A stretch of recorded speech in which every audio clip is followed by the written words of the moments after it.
Mapandan, prior to the name Mapandan, these are originally, it's composed of 4 barangays of Mangaldan. So, yung mga southern part ng barangays, yung mga ilustrados noon or mga principales kung tawagin is they petition the Spanish government na they need to create a barangay kasi napakalayo yung urban center sa Mangaldan.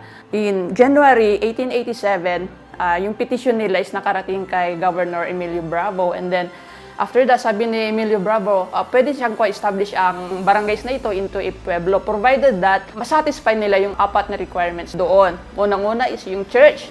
Kailangan ng mga tao na mag-build ng church. Pangalawa is municipal hall. Pangatlo is kailangan din ng school.